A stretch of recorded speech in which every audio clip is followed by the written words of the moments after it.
मेहनत कर तू डरता क्यों है, संघर्ष करने से तू बचता क्यों है। जान लगा दो या जाने दो, जान लगा दो या जाने दो, बीच भंवर में तू फंसता क्यों है। नमस्कार, आदाब, सत श्री अकाल। मैं आपका दोस्त एंड होस्ट नीतीश कुमार वाजपेयी, आपके यूट्यूब चैनल, जी हाँ दोस्तों, आपके यूट्यूब चैनल गेट नोटिफाइड में आपका स्वागत करता हूँ। दोस्तों, इस विकट परिस्थिति की घड़ी में जब हमारे झारखंड में 18,000 शिक्षक अपनी नौकरियों को दांव में लगाकर, अपने नौकरियों को गंवाकर अपने जीवन में परेशान हैं, और उस वक्त झारखंड सरकार को हमारा साथ देना चाहिए, बट यहाँ उसके जस्ट विपरीत हो रहा है। दोस्तों, यहाँ पे पक्ष प्रतिपक्ष के बीच वार्तालाप, दोषारोपण, ये मैंने नहीं किया, वो उसने किया, अब जो किया वो भुगतेंगे, जो जिसने जैसा किया उनको वो परिणाम मिलेगा। सरकार, उस सरकार को आप लाए तो वो सरकार का पनिशमेंट आपको मिलेगा। ये जो बातें हैं, ये सारी चर्चा जो एक हमारे झारखंड के माननीय मुख्यमंत्री हेमंत सोरेन जी द्वारा दिया गया है एक वीडियो में, वो वीडियो क्लिप हमारे स्क्रीन पे चलेगी, अभी मैं आपको दिखाने वाला हूँ। उस वीडियो क्लिप में कितनी सारी चर्चाएं हुई है, कैसे उन्होंने अपने पल्ले को झाड़ने के लिए और अपने आप को इस जो भी समस्या है इससे दूर निकलने के लिए कैसी कैसी बातें कहें, कैसा कैसा उन्होंने एक संकेत रूप से हमें समझाने का प्रयास किया है कि ये उनकी इसमें कोई गलती नहीं है, ये गलती दूसरे सरकार की है। बट फिर भी अभी तो आप हैं, हमको वर्तमान देखना है सर। भूत तो चला गया, हमारा वर्तमान आप है और उससे हमारा भविष्य है। 5 साल आपके पास है हमारा, और आप बोलते किया उसने और करेगा वो, देखेगा वो। This is not possible and this is not good. आपको देखना है, आप वर्तमान में हमारे मुख्यमंत्री हैं, हमने आपको चुन के लाया है, तो हम आपको देखना चाहेंगे हमारे हर समस्याओं का हल करते हुए। ये हमारे सरकार की दायित्व है कि जो भी परेशानियां हमारे झारखंड में है उसको आपको ही सॉल्व करना है। और भी जैसे बातें हो रही थी, जैसे उनमें कि बीच बीच में वो कह रहे थे कि एक संकेत दे रहे थे, और इन सब बातों पे हम अभी चर्चा करेंगे। हमारे वीडियो को आप अंत तक देखें, हमारे चैनल को सब्सक्राइब करें, बेल आइकन को प्रेस करें, जिससे हमारे कंप्लीट नोटिफिकेशन आप तक पहुंच सके, हमारे आने वाली सारी वीडियो आप तक पहुंच सके। तो दोस्तों चलिए इस वीडियो को देखते हैं, क्लिप को देखते हैं, जो अभी हमारे हेमंत सरकार जी क्या बोल रहे हैं, ध्यान से देखते हैं इसको हम लोग, ठीक है। जो नियोजन नीति थी उसे आज हाईकोर्ट ने खारिज कर दिया। अब सवाल ये उठता है कि उस दौरान जितने लोग नियुक्त हुए होंगे उसको लेकर राज्य सरकार क्या करेगी। ये बिल्कुल बहुत सरकार के लिए वो भी चुनौती है। जिस तरीके से शेड्यूल्ड एरिया में गवर्नर के हाथों से बदलाव करके 11-13 जिले बांटे गए थे, ये कहीं ना कहीं राज्य को 2 हिस्सों में बांटने की पूरी तैयारी थी, और महामहिम महोदया ने भी इस पर कोई संज्ञान नहीं लिया। नतीजा चीज़ें कोर्ट पे चली गई और अंतर्गतवा कोर्ट ने आज उसको खारिज कर दिया। ये भी चुनौती सामने आएगी। 2016 में ये अधिसूचना किसने निकाली, ये विपक्ष को पूछिए आप। उनके मुख्यमंत्री जी जो पूर्व थे उनसे पूछिए।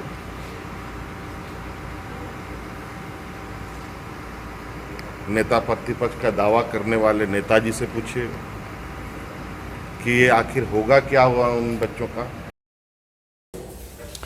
जी हाँ दोस्तों, मैंने इस वीडियो को पॉज कर दिया है, तो अब मैं इस वीडियो के बारे में थोड़ा सा डिस्कशन करना चाहता हूँ कि देखिए इन्होंने क्या कहा कि ये प्रतिपक्ष का जो भी पहले हमारे सरकार थी, ये उनकी नीति थी, उनकी पॉलिसी थी, जिसका खामियाजा आज हमारे 18,000 शिक्षक भुगत रहे हैं कि उनको अपनी नौकरी से हाथ धोना पड़ा।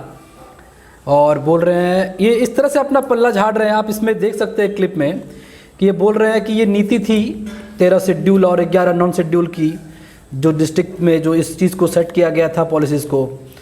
तो हकीकत तो ये भी है, मैंने और भी एनालिसिस किया इस वीडियो के बारे में, इस टॉपिक के बारे में, तो मैंने ये जाना है कि 18,000 जो शिक्षक नियुक्ति हुई थी उस वक्त, उनकी नौकरी नहीं जा रही है। उनमें से सिर्फ 8,000 समथिंग की जो है उनकी ही नियुक्ति को रद्द किया जाएगा, जो कि रिजर्व से थे, जो अनरिजर्व से थे उनकी नियुक्ति को रद्द नहीं किया जाएगा।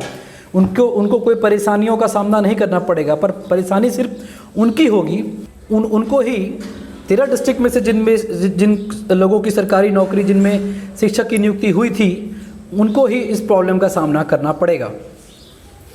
अब आइए दोस्तों इस वीडियो को आगे देखते हैं। आज तो पुलिस वो हमारे सहायक पुलिस की बात आ गई। अब 17-18 हज़ार शिक्षकों की बात आ गई। इस विधानसभा और हाईकोर्ट पर एनजीटी का अलग लताड़ सरकार पर। आज इस राज्य की दुर्दशा जो विगत 5 सालों में अभी मौजूदा विपक्ष जो हो हल्ला कर रहे हैं, अब चूंकि उस समय तो सारी चीज़ें बहुत आनंद आ रहा था, अब इस आनंद का कोप भाजन भी वो बने। आज सहायक पुलिस और वो जो शिक्षक हैं, उनको तो सरकार के मंत्री के घर, विधानसभा छोड़कर उनके घरों को घेरने की आवश्यकता थी।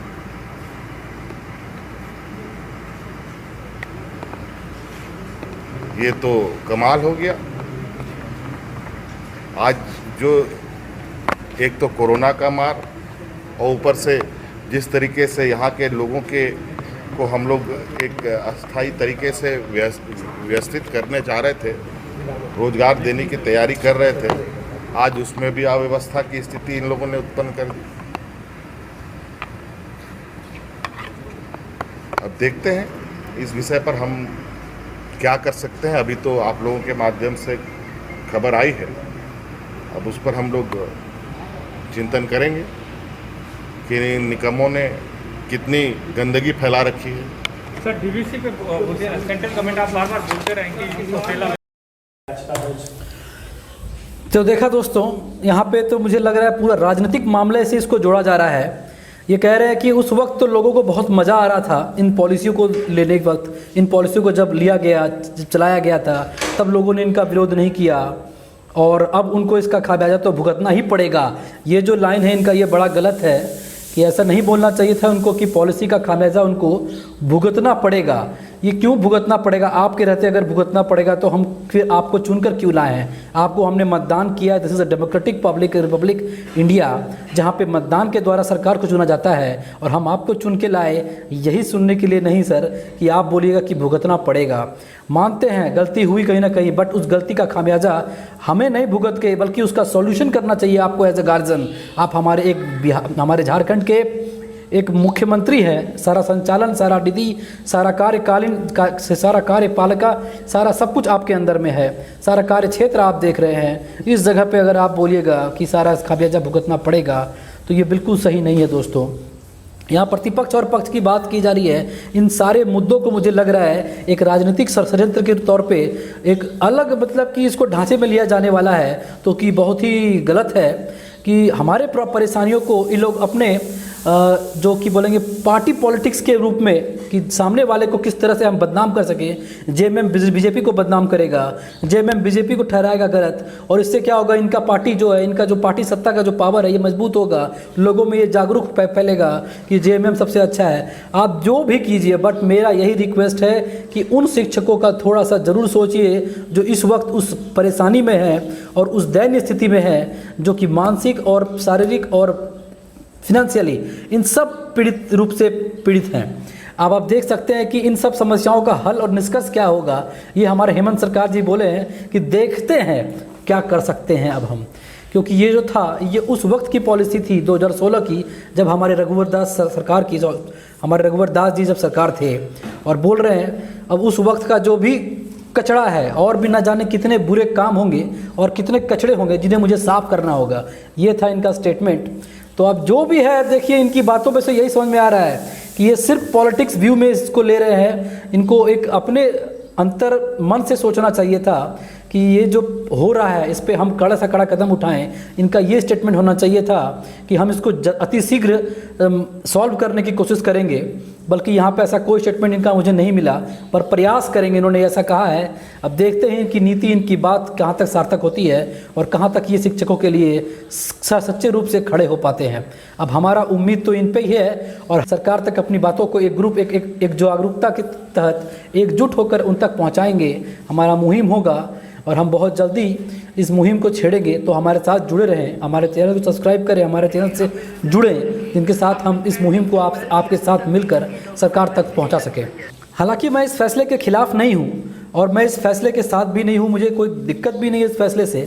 प्रॉब्लम इस बात से कि जो उन शिक्षकों की नौकरी में जो बाधा आई, जो उनको रद्द कर रहे हैं हमारे हाई कोर्ट के द्वारा जो डिसीजन आया उसमें, तो ये प्रॉब्लम बड़ा कठिन है, ये प्रॉब्लम बड़ा टफ है उन लोगों के लिए।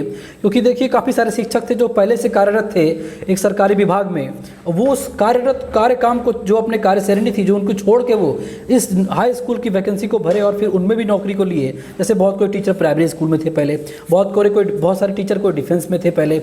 हर नौकरी को जो उनको लगा टफ है वो अपने उस चीज़ को छोड़कर, जो लगा कि उनसे वो मिनिमाइज है, उनके लिए वो लेवल कम है, उसको छोड़कर वो उच्च श्रेणी की नौकरी को लेने के लिए जब हाई स्कूल की वैकेंसी को भरे और उन्होंने उस नौकरी को हासिल भी किया मेहनत से, और आज वो नौकरी उनसे छीन ली जाएगी, ये बड़ा गलत है दोस्तों। मुझे डिसीजन से कोई प्रॉब्लम नहीं है, बट इनकी समस्याओं को समाधान करना ये ज़रूर हमारे लिए आवश्यक है और हमारे राज्य सरकार के लिए तो अति आवश्यक है। क्योंकि राज्य सरकार में अगर बोलूँगा, शिक्षकों की भूमिका बहुत अहम है दोस्तों। अगर इनकी निर्वाचन क्षेत्र में भी देखूँगा तो शिक्षक ही होते हैं जिनको अपॉइंट किया जाता है चुनाव क्षेत्र में भी। तो शिक्षक का कहाँ नहीं इनका योगदान होता है। इनके योगदान को अगर सरकार देखे तो कहाँ इनका योगदान नहीं है हमारे साथ। कोई भी हो, हम छोटे छोटे ऑफिस में भी देख लेते हैं इनको, शिक्षक को आरडीडी ऑफिस में, डीईओ ऑफिस में, बहुत सारे ऑफिस में इनको अटैचमेंट के तौर पे काम कराया जाता है। हम चुनाव क्षेत्र में देखते हैं, चुनाव में इनको बहुत जगह पे कोई प्रिजाइडिंग ऑफिसर होता है, कोई किसी पोस्ट में होता है, तो शिक्षकों को ही इन कामों में दिया जाता है। और आज अगर सरकार इनकी बात को, इनकी व्यथा को ना समझेगी तो किनकी व्यथा को समझेगी दोस्तों।